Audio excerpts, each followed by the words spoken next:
안녕하세요. 이 시간에는 우사 김규식 선생에 대해서 말씀을 드리도록 하겠습니다. 증권 용어에 저평가 우량주라는 말이 있습니다. 대단히 우량주인데도 평가가 아주 낮게 나타난 용어를 말하는 것이죠. 우사 김규식 선생은 독립운동가로서 해방 후에는 좌우 합작과 통일정부 수립을 위해서 평생을 바친 절세의 독립운동가이신데도 국민들에게는 제대로 잘 안 알려져 있죠.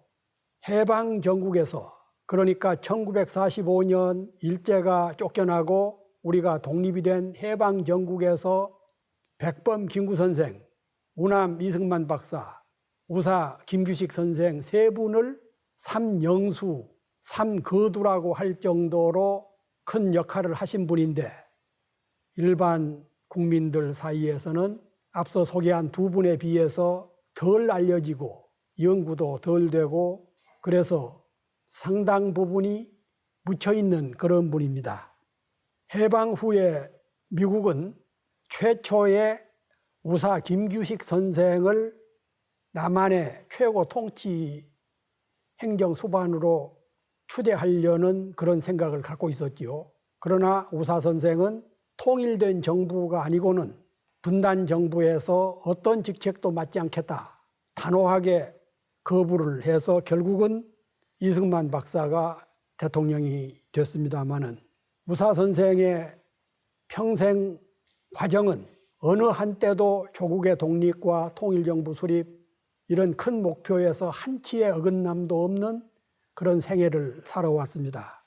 조선 후기에 노론 계열이 거의 대부분이 친일 매국의 길을 걸을 때, 우사 선생은 어려운 가정에서 태어났지만 그런 것을 딛고서도 조국 해방과 통일정부 수립을 위해서 온몸을 바쳐왔습니다. 우사 선생은 1881년 1월 달에 경남 통영에서 거기서 태어났지요. 그때 아버지가 동래부 하급 관리였습니다. 원래 아버지의 고향은 강원도 홍천인데 홍천 출신이지만 동래부에서 하급 관리를 할 때 김규식을 낳았어요. 김규식이 6살 때 어머니가 돌아가셨고 11살 때 아버지마저 돌아가시면서 사고 묻힌 천혜의 고아가 된 겁니다. 홍범도 장군 같은 그런 불우한 가정에서 태어나서 미국 선교사 언더우드 박사가 어떤 인연을 가지고 고아원에 있었을 때 데려다가 키웠습니다. 대단히 출생부터가 어려운 상황 속에서 언더우드 목사의 따뜻한 기독교적인 신앙 속에서 자라나다가 나중에는 세문안교회 선교사도 되고, 그리고 관립 영어학교에 들어가서 마침 서재필 박사가 미국에서 귀국을 해서 독립신문을 만들고 할 때 사무원 노릇을 하고, 어렸을 때에 영어를 배운 덕택에 독립신문에서 영문판 기사도 쓰고 사무원도 하고, 그렇게 지나다가 16살 때 언더우드 박사의 소개로 미국으로 건너가서 버지니아주에 있는 로녹 대학을 나옵니다. 그 시대에 미국에서 로녹 대학, 명문대학이죠. 로녹 대학을 나온 분이 비교적 편한 미국을 버리고 중국으로 건너가서 독립운동을 한 거죠. 쉽지가 않은 일입니다. 거의 고아처럼 생활을 하다가 다행히 미국에 가서 공부를 한 분이 그 편한 일자리를 놔두고 조국의 광복을 위해서, 독립을 위해서 중국으로 건너가서 피맺힌 활동을 하고 결국은 독립운동의 큰 뜻을 이룬 국가의, 민족의 큰 성자가 됐죠. 그러니까 김규식 선생이 32살 때 1913년 중국으로 망명을 해서 중국에서 독립운동에 투신한 이래 1950년 한국 전쟁이 터진 후에 납북이 돼서 만포진 부근 국경 선이죠. 만포진 부근 벼로동이라는 작은 마을에서 사망할 때까지 32년 동안을 오로지 조국 광복을 위해서 헌신하신 독립운동가고 애국지사입니다. 우사 선생은 호를 우사라고 한 이유가 있습니다. 자신을 돌봐준 은인인 언더우드의 그 한자에 우자를 해서 우사라는 설도 있고, 임시정부 특파원으로 미국에서 활동을 할 때 큰 수술을 받았는데 그때 목 위에 수술이 아물지 않아서 큰 혹이 생겼는데 우사 선생의 사진을 보면은 목 위에 큰 혹이 있는 것이 사진에도 드러납니다. 그래서 그 목 위에 혹을 달고 다니는 선비다 해서 우사라는 설이 있다. 두 가지 설이 있습니다만 어쨌든 그의 그 아호는 우사, 흔히 독립운동 진영에서는 우사 선생이라고 불렀습니다. 우사 선생이 가지고 있는 또는 행한 특징 중에 한 가지는 훌륭한 인격을 가진 학문을 연구한 학자로서의 지식인으로서의 독립운동을 하신 몇 분 안 되는 유행의 그런 어른입니다. 1935년 후반기부터 1942년 말까지 6년여 동안 상하이에 있는 복단대학, 명문이지요. 천진에 있는 북양대학, 성도에 있는 사천대학, 이런 그 중국의 명문 대학에서 교수 생활을 했고, 이 기간을 빼고는 26년 동안을 조국 광복을 위해서 모든 것을 바쳤습니다. 이 명문 대학의 교수 생활을 하면서도 우리 독립운동가들과 항상 연대를 하면서, 유대를 하면서 여러 가지 역할을 했기 때문에 30대에서 60대까지의 모든 생애를 조국 광복을 위해서 헌신한 그런 분이다 하고 인식을 하면 되겠습니다. 우사 선생은 학식과 덕망이 남달랐어요. 그 미국에서 공부를 하고 중국에서 교수 생활을 하면서 갖추었던 지식, 학문, 그리고 인품의 그 덕망을 갖추고 있어서 독립운동가들 세계에서도 그들 사회에서도 항상 스승으로서, 선배로서, 어른으로서 조정을 하고 좋은 비전을 제시를 하고 또 동료들 간에 다툼이 있으면 이것을 화합시키는 그런 그 큰 어른 역할을 했습니다. 우사 선생은 문인 기질을 가지고 있는 독립운동가, 학문과 독립운동이라는 두 태제가 잘 부합되지 않은 것 같지요.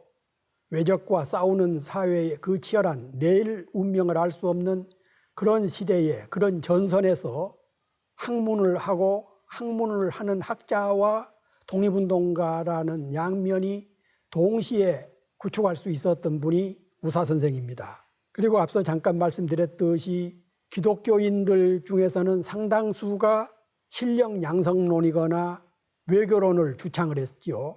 그러니까 무슨 말씀이냐면은 독립운동 방략 중에서는 신령 양성론, 우리가 힘이 약해서 외적에게 나라를 뺏겼으니까 우리 산업을 일구고 학교를 세우고 공장을 짓고 해서 실력을 양성한 후에 독립을 쟁취하자라는 그런 신령 양성론, 그리고 국제 정세, 외국의 힘을 빌려서 외교를 통해서 독립을 시키자라는 외교론, 이런 게 기독교 계열이거나 아니면은 미국에서 공부한 분들이 주장했던 그런 노선인데, 김규식 선생은 미국에서 그를 공부를 하고 기독교의 영향을 받고 선교사 노릇도 하고 했으면서도 독립운동가 방략 중에서는 가장 험난한 무장투쟁론을 주창을 했습니다. 실력 양성론, 언제 우리가 실력을 양성해서 일제와 싸울 수가 있느냐. 외교론이라는 것은 1차 대전 후에 일본은 미국과 영국의 또는 서양 여러 나라들하고 한 패거리가 됐는데 그네들한테다가 어떻게 우리 독립을 의탁할 수가 있느냐. 무장 전쟁을 통해서밖에는 일제를 구축할 방법이 없다. 그런 그 무장투쟁론, 가장 험난한 길이었지요. 이런 것을 거침없이 주창을 했고 그런 단체의 지도자 역할을 했습니다. 우사 선생이 걸어왔던 길을 큰 줄거리만 앞에서는 설명을 드리고 뒤에서 자세히 말씀을 드리도록 하겠습니다. 우사 선생이 업적 중에서 가장 큰 그리고 제일 먼저 했던 일이 1919년 1월 달에 1차 세계대전이 열린 후에 프랑스 파리에서 강화회의가 열립니다. 그것을 알고 우사 선생은 몽양 여운형 선생 이런 분들하고 상하이에서 신한청년당이라는 근대 정당, 우리나라에서 근대 정당으로서는 최초의 정당이라고 할 수 있는 신한청년당을 만듭니다. 갑작스럽게 청년당을 만든 이유는 프랑스 파리에서 열리는 강화회의에 조선의 한국이죠. 조선의 대표를 파견을 해야 되는데 아무런 직함이 없이 느닷없이 파견해서는 국제사회에서 인정을 안 해주니까 조선의 청년들이 만든 애국단체다. 신한청년당을 만들어서 그 대표를 김규식 선생을 파견한 겁니다. 영어를 잘하고 불어를 잘하니까. 그리고 한편으로는 김규식 선생이 프랑스로 떠나면서 내가 혼자 가서 역할이라는 게 뻔하고 초청도 못 받고 그랬으니까 조선에서 우리 국내에서 권기를 해달라. 그래가지고 우사 선생의 부인, 그분도 참 훌륭한 독립운동으로 국가에서 포상도 받았습니다. 부인하고 몽양 여운형 선생의 측근 몇 분을 국내로 몰래 비밀리에 파견을 해서 민족 지도자들과 상의를 해서 그렇게 해서 태동된 것이 1919년 김인현 3월 1일 3.1 혁명, 3.1 운동의 한 줄기가 된 것이지요. 그리고 우사 선생은 파리로 가서 파리 강화회의 책임자들에게 조선 민족 청년당의 대표니까 나도 회의에 참석을 해달라 그랬는데 일제가 반대를 하고 방해를 해서 결국은 회의에 참석을 못했습니다. 그 대신 대한독립청원서를 우리 조선이 이렇게 억울하게 일제에게 강제로 병탈이 됐으니까 그런 사정을 알고 독립을 좀 해달라 이런 청원서를 냈어요. 그 무렵에 국내에서는 1919년 3월 1일 독립혁명이 일어나고 그해 4월 11일 상하이에서 대한민국 임시정부가 수립되지요. 임시정부가 수립될 때 우사 선생은 초대 외무총장과 항무총장, 그러니까 외교부 장관하고 교육부 장관을 겸한 그런 역할을 맡고 얼마 후에는 국무위원 장관이죠. 임시정부의 국무위원이 됐고 그랬습니다. 그리고는 이제 그 이후에 임시정부가 또 여러 가지 상황에 처하면서 분열되고 통합되고 그런 과정에서 그 민족혁명당이라는 새로운 정당을 만들어서 거기 주석이 되고 그래서 임시정부하고 중경에 있는 김구 선생이 리더하던 임시정부하고 통합을 해서 임시정부의 부주석이 되고 그렇습니다. 그리고 이제 1945년 일제가 패망하면서 32년 만에 해방이 돼서 고국으로 돌아왔지요. 그런 과정을 좀 더 구체적으로 설명을 해드릴 필요가 있습니다. 우사 선생이 참여했던 단체, 조직 이런 것이 어떤 것이 있었는가? 우사의 생애를 우선 알아보는 것이 순서일 것 같습니다. 우사는 1898년 론옥대학을 3등으로 졸업을 하고 귀국해서 한때 서울에서 YMCA 초대 이사 겸 서기 그리고 얼마 후에는 YMCA 교사를 하면서 학생들을 가르칩니다. 첫 번째 출발은 교육사업이었죠. 그러니까 중국으로 망명하기 전에 잠시 국내에서 머무를 때 얘기입니다. 그리고 1905년 8월 포츠머스 회담에 한국 대표를 참석해야 된다고 생각을 하고 1905년이라 그러면은 일제가 강제로 을사늑약을 체결하던 해 바로 그 직전이지요. 8월 달이니까. 을사늑약은 11월 달에 체결이 됐고 이때는 8월 달에 조선 문제를 변론하기 위해서 단신으로 혼자서 상하이로 건너갔습니다. 그리고 고종 황제의 밀서를 가지고 뒤따라오기로 했던 사람들이 무슨 이유인지 못 오면서 석 달 동안 상하이에서 기다렸지만 결국은 고종 황제의 밀사가 오지 못함으로써 일은 수포로 돌아가고 말았지요. 1913년 11월 달에는 밀사 사건이 수포로 돌아간 후에 중국으로 망명해서 중국의 혁명 지도자, 그러니까 중국에서는 1911년 손문 선생, 이런 분들이 신의 혁명을 일으켜서 청나라를 타도하고 민주공화제 정부를 수립했던 그런 지도자들, 손문 선생과 냉귤 장군, 이런 분들을 만나서 중국의 신의 혁명 과정에 참여한 한국인이 됐습니다. 신규식 선생하고 우사 선생 정도 한 몇 분밖에는 없죠. 중국 신의 혁명에 우리 한국 사람이 참여한 것은. 그때 참여를 해서 상당한 기여를 했고, 그리고 1918년 신의 혁명에 참여했던 신규식 선생, 호가 예관이지요. 신규식 선생이 세운 중국 국민당 요인들하고 한중 연합체인 동제사를 만들었습니다. 우리나라 독립운동가들이 중국에서 독립운동 단체로서는 처음 만든 게 동제사인데, 한국과 중국 지식인들이 두 나라의 유대를 위해서 공동의 힘으로 일제를 타도하자라는 목표로 동제사를 참여해서 여기에 중국의 망명에 있는 애국지사들을 다수를 끌어들여서 이 동제사를 크게 만들었고, 이 동제사가 나중에 임시정부를 만드는 데 큰 기틀이 된 겁니다. 그리고 1918년 11월 달에 앞서 말씀드린 대로 신한청년당을 조직을 해서 파리 강화회의에 참석을 했다가 뜻을 이루지 못하고 다시 중국으로 돌아왔습니다. 임시정부는 1919년 국민의 성원리에 정부를 조직했지만 얼마 후부터는 일제가 국경선을, 그러니까 중국으로 건너가는 두만강, 압록강 이런 데를 철저히 경계를 하고 국내에서 청년들이 가는 것을 막고 3.1 혁명 후에 우리 국민들이 임시정부에 보내줬던 기금 이런 것을 차단하면서 임시정부가 대단히 어려움에 처하게 됐습니다.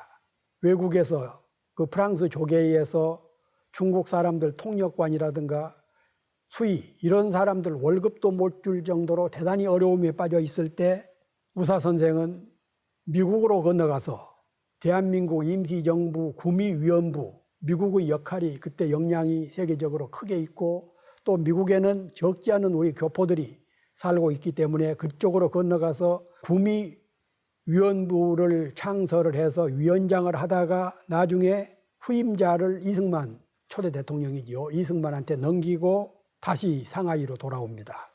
그래서 상하이에서 독립운동을 임시정부에서 기여를 하다가 1922년 1월 달에 소련 수도 모스크바에서 극동민족대회, 극동이라 그러면은 한국, 일본, 중국, 몽골, 베트남 이런 지역의 민족대회 대표자 회의가 열렸을 때 조선 대표로, 조선에서는 그때 56명이 참석을 했는데 한국의 대표 단장 자격으로 모스크바에 참석을 해서 회의 개막 연설을 하면서 일제의 야만, 조선의 독립 필요성, 조선이 독립되지 않고서는 극동의 평화가 올 수 없다라는 그런 유명한 연설을 해서 소련 지도자들로부터 크게 격려를 받고 그랬습니다. 이때 더러는 조선 대표들 중에서 소련 공산주의와 함께하는 그런 역할들을 하고 사회주의에 경도된 분들이 더러 있었지만 우사 선생은 공산주의에 동조하지 않고 끝까지 조선의 자주독립, 민족주의 노선을 천명을 했습니다. 우사 선생은 독립운동을 하면서 이승만 박사의 외교론, 도산 안창호 선생의 실력 양성론 이런 큰 줄기에 두 갈래의 흐름이 있었는데 우사는 무장투쟁을 통해서 강력한 군사훈련을 통해서 일제와 싸워야 된다라는 그런 그 강력한 무장투쟁론자로서의 역할을 했습니다. 1942년 1월 달에 자신이 가지고 참여했던 민족혁명당의 주석 자리를 그대로 유지하면서 대한민국 임시정부에 참여를 합니다. 1942년이라고 그러면은 일본이 태평양 전쟁을 일으켜서 곧 패망할 가능성이 내다 보일 때 우리 임시정부, 우리 독립운동가들이 4분 5열로 분열돼 있어서는 안 된다. 그래가지고 김구 주석이 리드하고 있는 중경의 임시정부에 참여를 해서 부주석을 맡고 그와 더불어서 좌우 합작정부를 수립을 합니다. 다음 시간에 말씀드릴 약산 김원봉 선생이 주축이 되었던 민족혁명당, 그리고 우사 김규식 선생이 거의 대표였던 민족혁명당 세력하고 김구 선생이 중심이 된 조선독립당, 이 세력하고 합쳐서 좌우 합작정부가 수립된 게 1942년 1월 달, 일제가 패망하기 4년 전이죠. 그래서 대한민국 임시정부의 주석으로서 독립운동을 최상층에서 지휘를 하게 된 겁니다. 우사 선생은 일생 동안 당대의 우리 한국 독립운동가들 뿐만 아니라 전체 당시 2천만, 3천만 우리 국민 중에서 세계를 가장 많이 누볐던, 대부분이 한국이나 일본 아니면 중국에서 독립운동을 했는데 우사 선생은 폭이 대단히 넓어서 거의 국제무대, 세계를 무대로 삼아서 독립운동을 했던 거의 유일한 분이라고 할 수 있습니다. 1897년 미국 버지니아주 로녹대학을 졸업을 한 후에 1901년 매사추세츠주에 있는 노스피드 국제학생대회에 나가서 국제학생회의에서 우리 대표로 참석을 해가지고 독립운동을 했던 것을 시작으로 프린스턴 대학에서 장학금을 받고 1904년에 귀국을 했죠. 프린스턴 대학 같은 데는 미국에서도 인류대학이라고 알려져 있는 대학인데 이런 대학에서 장학금을 주면서 거기 학교에 머물러 달라는 요청을 했지만 그런 좋은 제안을 물리치고 뿌리치고 생명을 담보하기 어려웠던 시절에 국내로 들어온 겁니다. 그때가 1904년 을사늑약 맺기 1년 전이죠. 그리고 1905년 을사늑약이 맺어지면서 앞서 잠깐 말씀드린 대로 포츠머스 대회에 참석하기 위해서 상해로 갔다가 후임자들이 밀서를 가지고 안 와서 회의를 참석하지 못하고 일본으로 건너가서 도쿄에서 열린 세계 학생 기독교 대회에 한국 대표로 참석해서 일본의 침략 노선을 비판하고 그리고 일제가 언제 이렇게 강해졌는가 일본을 시찰하고 돌아오면서 독립의지를 더욱 굳히게 됩니다. 1913년 7월 달에는 조선 인삼을 팔러 간다는 구실로 여권을 받아서 상해로 건너가죠. 그때 조선 총독부가 김규식 선생이 미국에서 그런 좋은 자리를 다 버리고 국내로 들어와서 활동을 하니까 뒷조사를 한 거죠. 그래서 일본 헌병 경찰에게 꼬투리를 잡히지 않기 위해서 조선 인삼을 팔러 간다는 구실을 삼아서 여권을 얻어가지고 상하이로 건너가서 그때 마침 국내에서 망명해 와 있던 단재 신채호 선생을 만나서 영어를 가르칩니다. 김규식 선생이 신채호 선생한테 영어를 가르친 거죠. 그러면서 그때 두 분이 만나서 조선 독립의 운동, 독립 과정, 방법 이런 것들을 논의하고 그렇습니다. 1914년 8월 달에는 이태준, 유동열 이런 독립운동가들과 외몽골에 있는 우르가라는 곳에다가 우리 독립훈련 군사기지를 세우기 위해서 그리 건너갑니다. 그러니까 중국이나 러시아 쪽에는 이미 일제가 여러 가지 탄압을 하고 일제 밀정들이 우글거리고 그래서 할 수 없이 외몽골까지 건너가서 거기다가 우리 국내에서 청년들을 불러다가 군사기지를 만들자. 그래서 거기까지 갔는데 기금 마련이 쉽지가 않았죠. 그래서 변장을 하고 다시 국내로 들어와서 기금을 만들려고 했지만 이미 일제가 지배하고 있었던 관계로 돈을 만들지 못해서 외몽골에다 군사기지 설치는 수포로 돌아가고 말았습니다. 그러다가 1919년 파리 강화회의에 참석을 해서 뜻을 이루지 못했고 그리고 1920년 10월 달에는 다시 미국으로 건너가서 하와이에 있는 우리 교포들을 만나서 독립자금, 독립기금 모금 이런 역할을 하고 중국으로 돌아오는 길에 오스트레일리아, 호주지요. 오스트레일리아 들려서 수상을 만나가지고 조선 독립을 협조해달라.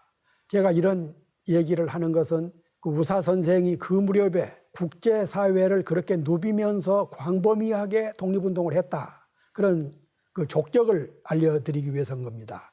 1922년 1월 달에는 앞서 말씀드린 대로 모스크바에서 극동민족대회에 참석을 하기 위해서 상해를 출발해 가지고 심양, 장가구, 고비사막, 몽골, 우란바토르, 바이칼, 이르쿠츠크, 모스크바 이런 길을 한 3개월간 거쳐서 지금은 모스크바까지 비행기로 한 6시간, 7시간 하고 기차로 가도 북경에서 8시간 정도 갈 수가 있는데 그때는 석 달, 넉 달을 고비사막까지 몇 차례 길을 잃기도 하고 몽골 바람에 며칠간 굶기도 하고 그런 어려움을 뚫고서 결국은 모스크바까지 가서 국제대회 개막 연설을 하고 그런 분입니다.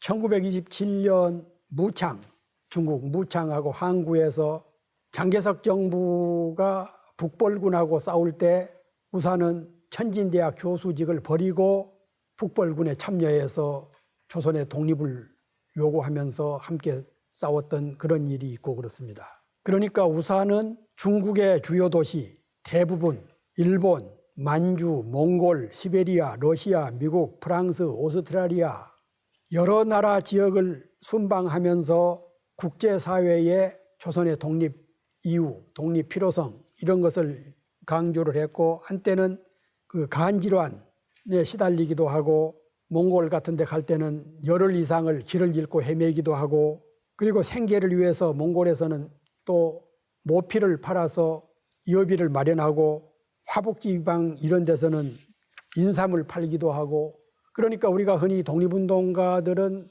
먹지도 입지도 않고 사는 것처럼 마치 이슬이나 먹고 사는 것처럼 그렇게 잘못 알려져 있고 그러는데 독립운동하는 분들도 먹고 사는 사람이고 더욱이 낯선 이역에서 활동을 하려고 그러면은 자금이 있어야 되고 여비가 있어야 되는데 도와주는 사람은 하나도 없는 상태고 그랬을 때 인삼 장사도 하고 모피 장사도 하고 그러면서 조국의 독립을 위해서 세계를 무대로 그렇게 활동을 했던 분이 우사 선생입니다. 우사 선생은 해방 후에 김구 선생, 이승만 박사 이런 분들하고 삼거두, 삼영수 정도로 추앙받던 그런 분이었기 때문에 국내에 들어와서도 활동 영역은 대단히 넓었습니다. 1947년 12월 달에 민족자주연맹이라는 단체를 조직을 했죠. 내용은 이렇습니다. 일체의 외세와 극좌, 극우를 배격하고 제3의 정치 노선을 추구한다. 지금도 우리 사회가 좌파, 우파, 진보, 보수, 지역, 계층, 세대 분열이 심한 상태입니다마는 해방 후 우리나라는 지금보다 훨씬 더 심했지요. 특히 극좌, 극우, 친소, 친미, 친중 이럴 때 우사는 민족자주연맹을 결성을 하면서 일체의 외세를 배격하고 그때는 소련과 미국이 38선을 붕괴 삼아서 남쪽에서는 미군정, 북쪽에서는 소련이 주둔해 있었던 그런 상황에서 모든 외세를 배격하고 극좌와 극우를 배격하고 제3의 정치 노선을 통해서 통합된 민족국가를 세우자. 그러면서 금일의 조선에는 독점 자본주의 사회도 무산 계급 사회도 건립할 수가 없다. 미국 측이 주장했던 자본주의, 그러니까 자본주의 자체는 좋은 거죠. 그런데 독점 자본주의, 우리 한국 사회가 최근에 와서 이 독점 자본주의 체제로 가고 있고 그렇습니다. 그리고 북한이 추구하고 있는 무산 계급 사회, 이것도 거부한다. 이 선언문에는 해방 후에 우사가 추구했던 그런 정치 이념, 정책이 고스란히 담겨 있습니다. 지금 우리 한국 사회가 우사의 정치 노선 이런 것만 제대로 따른다고 해도 좌우 합작, 극우 국자 배격, 그리고 독점 자본주의와 무산 계급 사회를 배격, 배치 이런 그 자세, 이런 정책, 철학을 현재적인 가치로 우리가 수용할 수가 있지 않겠나 싶습니다. 1948년이 되면서 남쪽에서는 이승만 박사를 중심으로 하는 분단 세력, 북쪽에서는 김일성을 중심으로 하는 또 분단 세력, 이것이 두 개의 분단 정부가 수립될 그 직전이지요. 그래서 1948년 4월 달에 우사는 남북 협상을 하자. 남북이 이때 갈라지면은 영원히 통일정부 수립은 어려우니까 남북 협상을 하자. 그래서 4월 달에 이 협상론을 펴면서 북한 쪽에다가 내가 북한을 갈 테니까 그 전제 조건으로 5원칙, 5가지 원칙을 제시를 하고 이것을 북한 당국이 받아들여 준다고 하면은 북한을 가겠다. 이때 백범 김구 선생도 우사 선생의 방북 5원칙에 동의를 해서 함께 가게 되지요. 이런 내용입니다. 5원칙은 첫째는 여한 형태의 독재 정치라도 이를 배격하고 진정한 민주주의 국가를 건립하자. 이것은 남북한에 다 동시에 그러자는 거죠. 어떤 형태의 독재도 거부하고 진정한 민주국가를 건설하자. 두 번째는 독점 자본주의 경제 제도를 배격하고 사유재산 제도를 승인하는 국가를 만들자. 그때 북한에서는 이미 사유재산을 인정하지 않으려고 하는 공산주의 체제가 들어서려고 하는 그런 시기에 사유재산 제도를 승인하는 국가를 건설하자. 세 번째는 전국적인 총선거를 통해서 통일중앙정부를 수립하자. 남쪽의 분단정부, 북쪽의 분단정부도 배격하고 전국을 삼천리 강토에서 3천만 국민이 통일정부를 총선거를 통해서 통일정부를 수립하자. 그리고 네 번째가 여한 외국에도 군사기지를 제공하지 말자. 남북한에 그때 이미 미군과 북한의 소련군이 점령을 하고 있었는데 여한 외국, 미국이나 소련에도 군사기지를 제공하지 말자. 그리고 다섯 번째가 미소 양군이 조속히 철퇴에 대해서 먼저 두 나라 군사가 철퇴 조건, 방법, 기일을 협정해서 공포해라. 이런 5가지 요구 조건을 내걸고 북한이 이런 요구 조건에 동의를 한다 그러면은 북한을 올라가겠다. 그리고 김구 선생하고 뜻을 같이 해서 함께 평양으로 올라갔지요.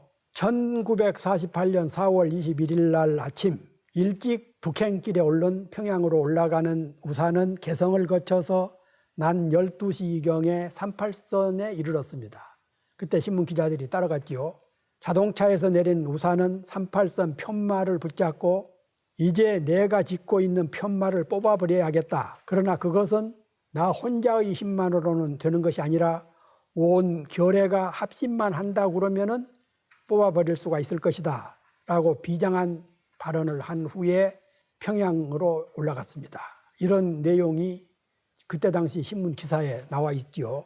평양에 도착한 우사는 남북한 정당 사회단체 지도자 협의회, 그러니까 평양에서는 당시에 남북한에 있는 모든 정당 사회단체 이런 지도자 회의를 소집을 한다. 그래서 평양으로 남쪽에 있었던 많은 단체 대표들이 올라가 있었습니다. 그때 우사는 김구 선생 그리고 북한의 김일성, 김두봉과 함께 이른바 사김회담, 유명한 사김, 그러니까 네 분이 다 김씨였지요. 김구, 김규식, 김일성, 김두봉 이 네 분 사김회담을 통해서 김규식이 주장했던 5대 원칙, 5원칙을 제기를 했고 그리고 이런 그 논의를 하고 더불어서 그때는 지금은 남쪽이 전기가 많이 발전을 하고 있지만 그때는 그 소풍발전소, 백두산 밑에 있는 그 소풍발전소에서 전력을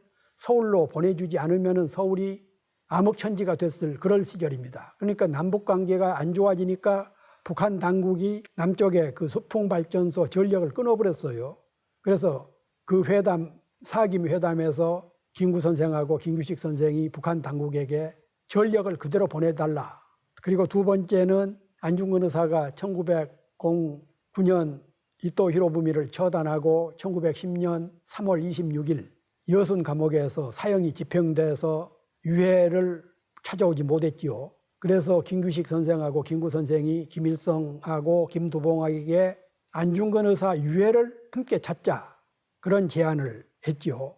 그리고는 이제 상당 부분에는 합의를 했는데 남쪽에서는 미군정, 북쪽에서는 소련 세력, 또 남쪽에서는 이승만을 중심으로 하는 분단 세력, 북쪽에서는 극좌파 공산주의자들 이런 세력들이 다 반대를 해서 결국은 사김회담이 별로 성과를 거두지 못한 채에 김규식 선생은 남쪽으로 김구 선생하고 함께 내려왔습니다. 그래서 48년 5월 달에 남한에서는 재헌 국회의원 선거가 이루어졌고, 그리고 이제 대한민국 정부가 수립이 되고, 북한에서는 9월 9일 날 또 북한에서 총선거가 이루어지고 조선인민공화국이 수립이 되고, 그렇게 김규식 선생과 김구 선생 이런 분들이 안타까워했던 분단 정부가 남쪽과 북쪽에 각각 2개가 세워지면서 우리는 그 이후 70년이 지난 지금까지도 통일을 이루지 못한 채 6.25 전쟁, 냉전, 지금 와서는 핵 문제, 사드 문제, 이런 한반도 문제가 언제 불바다가 될지 모르는 그런 위기 상황에 있게 됐습니다마는, 당시에 김규식 선생, 김구 선생 이런 통일정부 수립 지도자들은 그 꿈을 버리지 못하고 반드시 통합정부, 좌우 합작 이런 것을 꿈꿨다라는 것을 우리가 잊어서는 안 될 것 같습니다. 남한으로 다시 내려온 김규식 선생은 김구, 조소왕, 조항구, 홍명희, 김창숙, 조성환 이런 민족 지도자들과 함께 7거두 회담을 통해서 우선 남쪽에 분단 정부가 수립되는 것을 반대한다. 어떤 일이 있어도 분단 정부를 수립하면은 머지않아 동족 상쟁이 이루어진다. 이런 우려를 했지만 결국은 양쪽에서 다 분단 정부가 수립이 됐고, 우리는 모두가 아는 대로 6.25 전쟁을 치렀고 그렇습니다. 우사 선생은 학자이면서 독립운동가라고 소개를 했는데요. 그렇게 그 지식인의 나약성 같은 것을 찾아볼 수가 없습니다. 더러는 우사 선생이 그때 그 미국이 남쪽의 최고 책임을 맡아달라고 했을 때 맡아서 통일정부 꿈을 이뤘어야 되지 않느냐라고 그렇게 안타까워하는 분들도 있고 그렇습니다만은, 어떤 일이 있어도 분단 정부에는 참여하지 않겠다.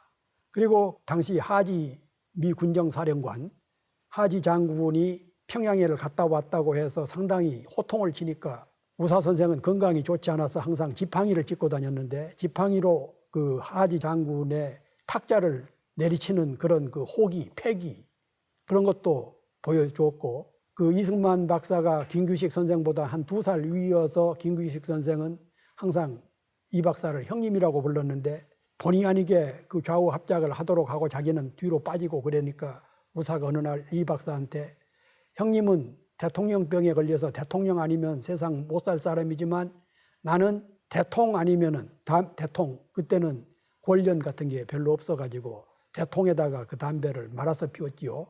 나는 대통 아니면은 못 살 사람이니까 내가 그 대통이나 피우게 내버려 두라고, 그런 그 비화 같은 것도 남고 그렇습니다. 해방 후에 그리고 6.25 과정에서 우사 선생은 납북돼서 결국은 국경선 근처에서 삶을 마감을 했습니다.